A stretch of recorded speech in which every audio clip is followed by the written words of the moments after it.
Hello, ici Dorine, Et Cyril, des investisseurs sereins. après plusieurs années de travail en tant qu'ingénieur, nous nous sommes lancés en investissement immobilier. Après 5 années d'acquisition, nous étions devenus libres financièrement. Dans ce podcast, nous vous partageons les stratégies et les bonnes pratiques pour développer votre intelligence financière. Dans le but non seulement d'être plus riche sur le papier, mais avant tout pour devenir plus libre et plus heureux. Alors, ouvrez grand vos oreilles et préparez-vous à atteindre vos objectifs. Les 3 principaux blocages pour trouver sa bonne affaire. Hello les investisseurs sereins, j'espère que vous allez bien. Aujourd'hui, on va parler de la recherche de la bonne affaire, parce que je sais que c'est un problème pour beaucoup d'entre vous. D'ailleurs, je réfléchis, mais c'est vraiment un problème de débutant. Parce que une fois qu'on a de l'expérience, je me rends compte que trouver la bonne affaire, en général, ça va beaucoup plus vite. Pourquoi ? Parce que de ce que j'observe dans les membres que l'on accompagne, parce que maintenant, on a quand même pas mal maintenant d'exemples autour de nous de personnes qui réussissent en immobilier. Et en fait, la première bonne affaire, on n'a pas les bons réflexes, on ne sait pas très bien comment chercher la rentabilité, on est un petit peu perdu. Et une fois qu'on a fait son premier bien rentable, en général, la personne, elle est là en mode « Oh là là, trop bien, il y a du cash flow positif, c'est génial, bah vas-y, c'est parti, j'enchaîne. » En général, c'est toujours comme ça, les gens, ils ont envie d'enchaîner après et ils se posent beaucoup moins de questions parce qu'ils ont compris un petit peu la méthode. Parfois, ils ont trouvé leur secteur, là où il y a la bonne demande. Ils ont en fait, entre guillemets, trouvé la première formule qui fonctionne pour eux. Donc souvent, ils veulent dupliquer parce que c'est là qu'on va avancer plus vite. Mais le problème donc de trouver la bonne affaire, moi je considère que c'est plutôt un problème débutant, c'est les personnes qui vont jamais trouver de bonne affaire. Donc en fait, peut-être qu'ils ont déjà fait de l'immobilier, mais ils n'ont jamais trouvé un bien vraiment rentable, ça n'a jamais été dingue ce qu'ils ont fait, donc en fait ils sont toujours un petit peu paumés. Je sais qu'il y en a peut-être qui vont être un petit peu vexés, ils vont se dire « Mais non, mais moi je suis pas débutant, j'ai écouté tous les podcasts de Dorine, alors c'est bon, moi je suis formée à l'immobilier. » Mais en fait, tant que tu n'as pas acheté de bonne affaire, tu n'as pas en fait, entre guillemets, passé cette épreuve du feu qui est difficile en fait pour un investisseur débutant et donc c'est difficile pour toi. Donc ce qu'on va voir aujourd'hui, c'est étape par étape, on va dire, essayer de débloquer la situation pour vous. Moi, j'ai observé en tout cas dans les coachings que je fais, parmi les membres que l'on accompagne, les blocages et les problèmes rencontrés sont souvent les mêmes. Le premier blocage, on va faire étape par étape. Le premier blocage, c'est celui qui passe son temps sur son téléphone ou son ordinateur pour chercher des bonnes affaires sur le bon coin et qui passe son temps à râler en disant qu'il n'y a pas de bonne affaire. Et ça, c'est vraiment, ça me fait sourire, mais on était comme ça aussi à l'époque. On est tous à un moment donné passés par là en regardant les annonces, en scrollant et en se disant qu'il n'y a pas de bonne affaire. Mais en réalité, le problème, c'est que les bonnes affaires ne clignotent pas en mode « Bonjour, je suis une bonne affaire » avec un petit bandeau au lieu d'écrire en exclusivité. En fait, il y aurait écrit « Bonne affaire ». En fait, non, ça n'existe pas sur le Bon Coin. Donc, vous êtes obligé de réfléchir et d'analyser à travers à la fois des photos et du texte. Et ce n'est pas suffisant. Parce qu'en fait, sur une photo, on ne va pas tout voir. Déjà, la photo, elle peut dater. La photo, elle peut être mal prise, comme elle peut être très bien prise et beaucoup mettre en valeur le bien, alors qu'en réalité, il n'est pas si bien que ça.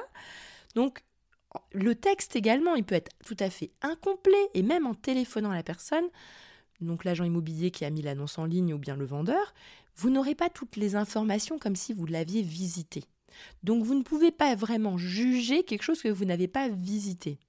On peut uniquement mettre des probabilités de bonne affaire sur les annonces que l'on voit. D'accord ? Moi j'appelle ça un peu les probabilités. C'est-à-dire que vous allez voir plusieurs annonces, il y en a où entre guillemets, moi je le sens parce qu'avec l'habitude, je sens que ça pue. Je sens que la copro, ça va être pourri, que les charges, elles vont être énormes, que le secteur, il va pas être intéressant, je ne sais pas. En tout cas, quand vous allez avoir un petit peu l'habitude, vous allez sentir, entre guillemets, les annonces où c'est probablement pas une bonne affaire. Mais après, il y a les annonces, entre guillemets, où c'est pas clair.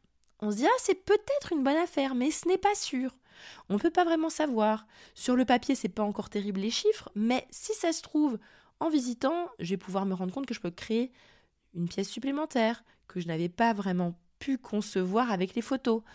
Peut-être que c'est un immeuble et que j'avais pas vu la surface, le potentiel de découpage. Je ne sais pas. Enfin, en tout cas, il y a plein de choses que l'on ne peut pas voir. L'autre chose, par exemple, c'est que le dernier immeuble là qu'on a visité, il y a peut-être du potentiel de négociation énorme par rapport au prix affiché. Mais ça, c'est en faisant la visite qu'on l'a découvert. Parce qu'on s'est rendu compte qu'il y avait des problèmes de structure, on s'est rendu compte qu'il y avait des problèmes avec les locataires en place. Et en étant allé sur le terrain, on voit tous ces axes de négociation qui ne vont pas se voir dans l'annonce.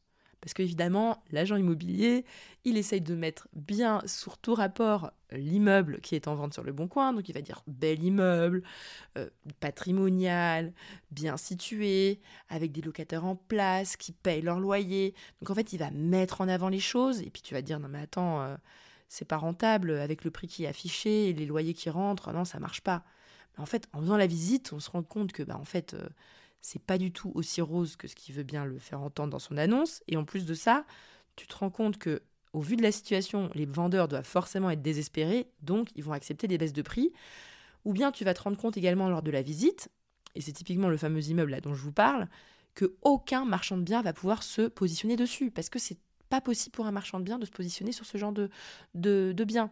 Et souvent dans les immeubles, en général, quand même, on est plus en concurrence avec des marchands de biens qu'avec des investisseurs comme nous qui veulent faire du long terme avec de la location longue durée. Je trouve qu'il y a quand même plus de concurrence de marchands de biens quand on tape sur du gros immeuble. Et du coup, génial. En fait, je sais très bien que cet immeuble, aucun marchand de biens va se positionner dessus. Donc pour moi, ça me fait tilt. Je me dis, mais c'est génial, on va être les seuls sur le coup, là. Ou en tout cas, il y aura très très peu de personnes sur le coup, donc on va pouvoir y aller fort. Et tout ça, c'est pas sur les photos et dans le texte qu'on va s'en rendre compte. Bon, désolée, je fais un grand yalaïus un peu sur la chose, mais il faut que vous sachiez que si vous ne passez pas à faire des visites, ça ne va jamais avancer pour vous. Mettez-vous une discipline. Une visite par semaine peut-être, ou 3 visites par mois. Ça dépend quel est votre timing. Peut-être que vous êtes au contraire très pressé. Vous dites, ok, j'ai 3 midis dans la semaine, donc je fais 3 visites par semaine, non-stop, jusqu'à ce que je trouve mon bien. Mais dans tous les cas, il va falloir que vous fassiez des visites. On ne peut pas y couper. Ok, bon, c'est bon, là je vous ai assez saoulé sur les visites, je passe à autre chose. Mais on continue.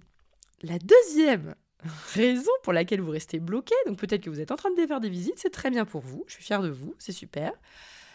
Mais peut-être que vous ne faites pas d'offres. Ça, c'est tout bête, hein.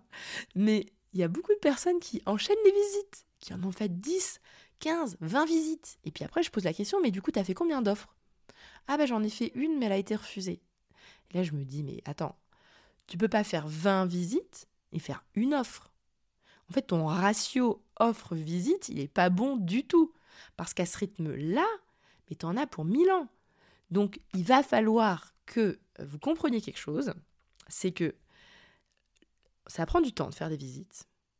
Dès qu'un bien, il rentre dans vos critères minimums, donc quand je dis un critère minimum, ça veut dire soit il correspond à votre budget, ou il correspond, on va dire, au type de location que vous aviez en tête de faire. Ou bien, il vous correspond parce que, voilà. Mais il a quand même des défauts. Donc vous dites, non, il a ce défaut-là, je ne peux pas faire d'offre. Non, celui-là, non. Alors non, celui-là, j'aime pas ça. Il y a un locataire en place. Moi, j'avais prévu d'acheter un immeuble vide. Bon, je fais pas d'offre. En fait, à force de trouver, entre guillemets, le petit truc qui va pas et la bonne raison pour pas faire d'offre, vous n'allez pas avancer. Donc moi, ce que je veux que vous fassiez, c'est de vous dire à chaque fois, ok, j'ai visité ce bien, il est pas mal, mais il a des défauts. Maintenant, quel serait le prix à partir duquel ce serait évident qu'il faudrait quand même que je l'achète malgré ses défauts ? Vous voyez la logique ? C'est-à-dire que tout bien immobilier a un prix où il devient rentable. Ok ? C'est juste mathématique. Même si c'est un studio super cher à Paris avec un loyer pas très élevé, comme la rentabilité égale loyer divisé par prix d'acquisition, plus vous baissez le prix d'acquisition, plus la rentabilité augmente. C'est des maths. Donc il y a forcément à un moment donné un prix d'acquisition où le bien devient rentable. Donc, dans tous les biens que vous visitez, en réalité, il y a toujours un prix. Il y a toujours un prix à partir duquel c'est une affaire à ne pas rater. Donc maintenant, je veux que vous fassiez la chose suivante, c'est qu'à chaque fois que vous fassiez des visites, je veux que vous vous disiez, ok, est-ce que c'est un bien qui rentre quand même dans un minimum de critères, voilà, je sais pas, voilà, un minimum de critères. Moi, par exemple, le critère qui est rédhibitoire, c'est de perdre du temps sur un projet qui est trop petit. Donc, même s'il est rentable, je m'en fiche, je ne veux pas l'acheter parce que je vais perdre trop de temps, parce que c'est un projet qui est trop petit et je dois soigner mon énergie. Mais voilà, ça, c'est par exemple, c'est le genre de critères qui sont très importants pour moi. Peut-être qu'il y a d'autres raisons aussi. Je ne sais pas, peut-être que le bâti qui est en place, c'est-à-dire la qualité des communs, du bâtiment, est pas assez bon pour vous. Donc, dans ce cas, vous dites, ok, moi, j'ai pas envie d'être sur un bien galère où je ne suis pas vraiment sereine sur la structure. Ça, c'est un no-go pour moi. Ok, donc ça me va. Par contre, si c'est un bien qui va rentrer à peu près dans vos critères, mais qu'il a des défauts, c'est pas une raison de ne pas faire une offre. Parce qu'entre guillemets, un défaut, il a le droit, entre guillemets, d'être racheté, tu vois. C'est-à-dire que, entre guillemets, c'est un caillou dans votre chaussure, mais il y a bien un prix à partir duquel où vous allez supporter ce caillou dans la chaussure et réussir à gérer le problème du caillou dans la chaussure. D'accord ? Un problème, ça a un prix. Donc, maintenant, ce que je veux que vous fassiez, c'est que vous vous réfléchissiez, ok, j'ai fait combien de visites depuis le début ? J'en ai peut-être fait 10, 20, 30, j'en sais rien. Et sur ces visites, j'ai fait combien d'offres ? On va dire, moi, en tout cas, c'est mon ratio que j'essaie de mettre en place en ce moment sur ma recherche d'immeubles. Je me dis, il faut minimum un bien que j'ai visité sur 2, je fasse une offre. Dans ma tête, c'est le minimum. Parce que sinon, je ne vais pas avancer. Donc, si je visite 10 immeubles, j'aurais fait 5 offres. Si j'ai fait 20 visites, j'aurais fait 10 offres. Et je m'en fiche. Les immeubles que, entre guillemets, je veux pas vraiment parce qu'ils ne sont pas si dingues que ça, parce qu'ils ont pas mal de défauts, eh ben c'est pas grave. Je fais une offre encore plus basse pour que le truc il soit encore plus rentable. Parce que moi, mon envie, c'est qu'à un moment donné, il y ait, entre guillemets, une compatibilité qui se crée avec un vendeur. Donc, vous allez voir, vous allez probablement faire des offres dans le vide, personne ne va vous répondre, ou bien on va vous faire une contre-proposition qui n'est pas si dingue que ça. Mais c'est pas grave. Vous avez, entre guillemets, lancé les pourparlers. La personne, peut-être que 2 semaines plus tard, elle va revenir vers vous. Ah, au fait, les vendeurs, ils ont réfléchi. Finalement, ils sont quand même prêts à baisser un peu plus le prix. Est-ce que vous êtes toujours intéressé par l'immeuble ? Puis là, vous allez répondre, je ne sais pas quelle est l'offre de prix qui serait prêt à descendre. Puis la personne... En fait, du coup, peut-être que là, bon, donc finissons la conversation, peut-être que la personne elle va dire, ok, ils ont prêt à faire tel effort par rapport à la dernière discussion que vous aviez eue il y a 2 semaines. Ok, je prends note, je vais réfléchir.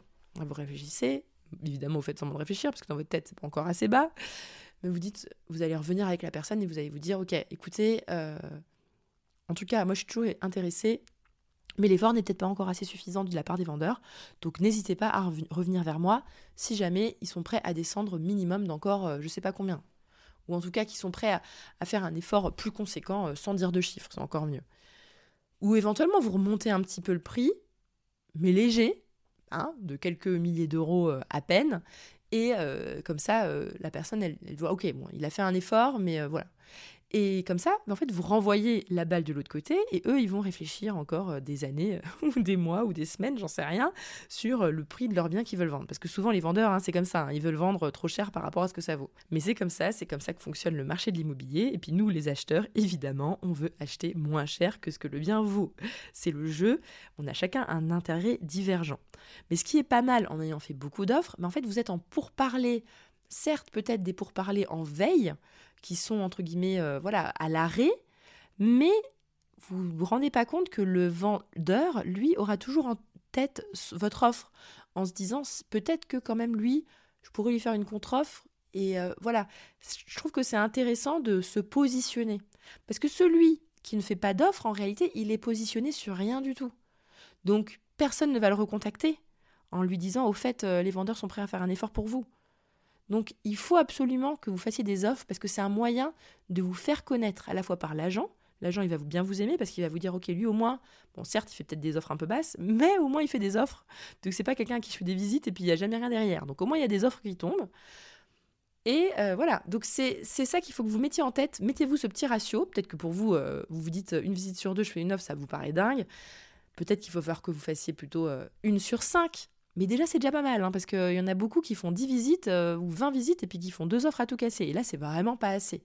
Donc, mettez-vous en tête un petit ratio pour vous faire violence en vous disant, ok, une visite sur 3, au moins, je dois avoir fait une offre.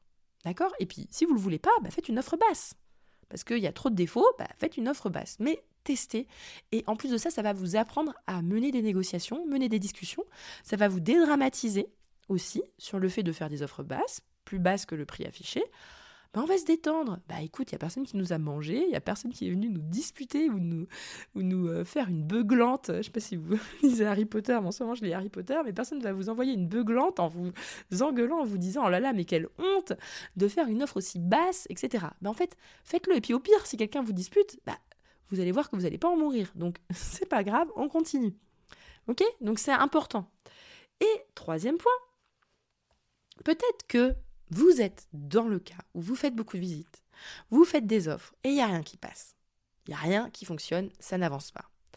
Dans ce cas, peut-être, et c'est là qu'il faudrait peut-être recreuser, c'est que vous n'avez pas trouvé la bonne stratégie. C'est-à-dire que peut-être que vous n'êtes pas sur la bonne localisation, peut-être que vous ne cherchez pas sur le bon type de bien, sur le bon type d'exploitation, peut-être qu'il y a vraiment un problème de calibrage de votre projet.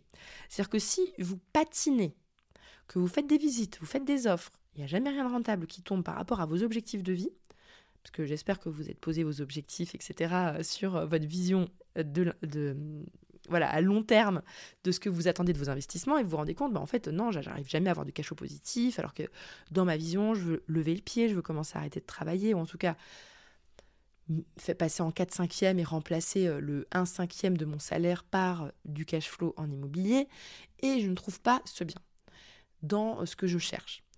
Dans ce cas-là, imaginons que vous avez peut-être fait 30 visites, j'avais fait, on va dire, 8 offres, il n'y a jamais rien qui avance, ça va pas. Là, peut-être que vous avez vraiment un problème de calibrage, de projet, de stratégie qui n'est juste pas bonne en fait. Vous cherchez quelque chose qui n'est pas possible de trouver. Donc, dans ce cas, il va falloir que vous remettiez en cause vraiment votre projet. Est-ce que vous n'êtes pas sur le bon type de bien ? Est-ce que vous n'êtes pas réaliste par rapport au type d'exploitation ? Est-ce que vous n'êtes pas réaliste aussi par rapport aux travaux que vous êtes prêt à assumer ou pas ? Parce que typiquement, vous cherchez de la rentabilité dans un secteur prisé, sans travaux, déjà loué pour que vous ayez strictement rien à faire, en fait, vous allez vite être capé en termes de rentabilité. C'est pas possible. Donc, est-ce que ce que vous cherchez est vraiment viable ou pas ? Donc, c'est pas en réalité que c'est pas possible de trouver une bonne affaire. Ça peut être donc soit vous n'avez pas fait assez de visites, soit vous faites pas assez d'offres, mais ça c'est entre guillemets le truc un peu simple, mais c'est aussi peut-être que vous n'avez pas bien pensé votre projet et donc c'est inévitable que vous patinez dans la semoule.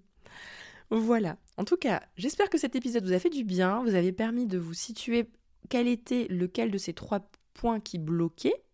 N'hésitez pas à me dire en commentaire sur Spotify, parce que d'ailleurs sur Spotify, vous pouvez commenter directement l'épisode, donc ça me ferait trop plaisir. Partagez-moi donc quel est le blocage qui vous parle par rapport à votre situation. En tout cas, sur ce, je vous souhaite à tous une excellente journée et à bientôt.